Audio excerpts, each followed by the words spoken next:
राधे राधे, जय श्री कृष्ण। रमण रेती वाले महाराज जी पूज्य शरणानंद जी महाराज के मुख से एक बार सुना था कि एक बहुत ही विद्वान विष्णुदत्त शास्त्री नाम के बड़े ज्योतिषी हुआ करते थे। तो उनके संतान होने वाली थी और उस समय उन्होंने दाई अम्मा को बोला कि प्रसूति गृह से आप ये नींबू बाहर फेंक देना। जैसे ही बच्चा हो तो नींबू को देख करके मैं समझ लूंगा कि किस गणित के हिसाब से कुंडली बनानी है। वो अपने पोथी पत्रा लेकर के बाहर बैठ गए। बच्चे का जन्म हुआ। जैसे ही नींबू बाहर आया तो शास्त्री जी ने देखा, तुरंत उसी के हिसाब से लगन निकाल करके कुंडली बनाई और कुंडली में देखा कि पितृहंता दोष, ये बच्चा अपने पिता के लिए बड़ा हानिकारक है। तो उन्होंने सोचा कि अगर ये बच्चा मेरे साथ रहेगा, मुझे कुछ हुआ या कोई भी ऐसी स्थिति हुई तो मेरे बच्चे को ये समाज जीने नहीं देगा। इसीलिए वो वहां से उसी क्षण सब कुछ त्याग करके चले गए। बच्चा सबसे अपने पिता के विषय में पूछता रहा, पर किसी के पास कोई विशेष कारण नहीं था कि तुम्हारे पिता कहाँ और क्यों चले गए। अपने पिता के बनाए गए शास्त्र और उन नोट्स के द्वारा वो बच्चा ज्योतिष में रुचि लेने लगा, पढ़ने लगा और धीरे धीरे उसने ज्योतिष में काफ़ी अच्छा ज्ञान प्राप्त कर लिया। 16 वर्ष बीत चुके थे। काफ़ी समय से उस गांव में वर्षा नहीं हुई थी, तो राजा ने पूरे गांव में ढिंढोरा पिटवाया कि जो भी ज्योतिषी बरसात की सही भविष्यवाणी करेगा उसे मुंह मांगा इनाम दिया जाएगा, और यदि उसकी भविष्यवाणी गलत निकली तो फांसी पर चढ़ा दिया जाएगा। किसी भी ज्योतिषी की राज दरबार में जाने की हिम्मत नहीं हुई, पर वो बालक गया। और बालक गया, उसने देखा कि एक वृद्ध ज्योतिषी पहले से ही वहां बैठे हुए हैं और उन्होंने भविष्यवाणी की है कि कल शाम को 4 बजे बरसात होगी। और उस बच्चे ने कहा, महाराज मैं भी भविष्यवाणी करना चाहता हूँ, परिणाम जानते हो? बच्चे ने कहा, हाँ जानता हूँ। बच्चे ने अपना पंचांग निकाला, भविष्यवाणी की, बरसात 4 बजे नहीं 4:10 पे होगी। तो वो जो ज्योतिषी बैठे थे उन्हें बड़ा अजीब लगा, अपमान भी महसूस हुआ। उन्होंने कहा देखते हैं, और सभी लोग अगले ही दिन टकटकी लगा करके आसमान की ओर देखने लगे।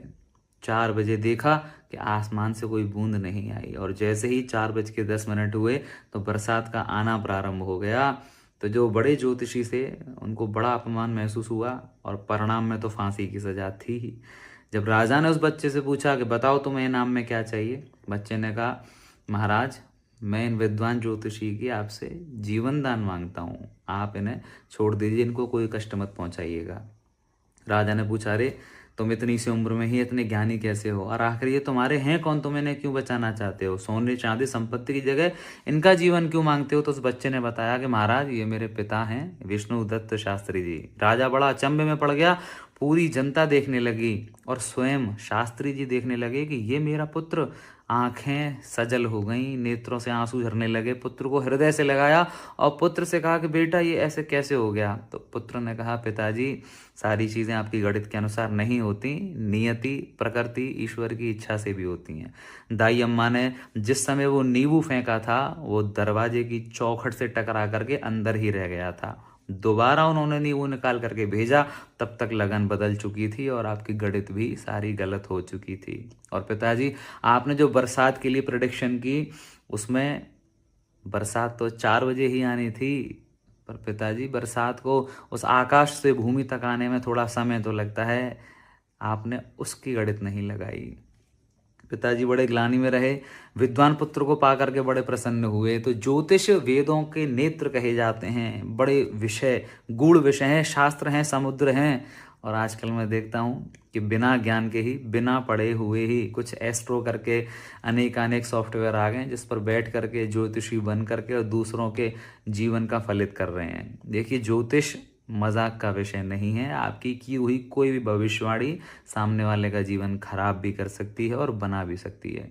इसलिए स्वयं को विद्वान मान करके कभी अपने गणित पर या अपने ज्योतिष पर अहंकार ना करें। नियति प्रकृति ईश्वर की इच्छा से ही आपकी फलित सटीक और सही हो सकती है। इसीलिए अध्ययन करते रहें, पर होगा सब ईश्वर की कृपा से ही। राधे राधे।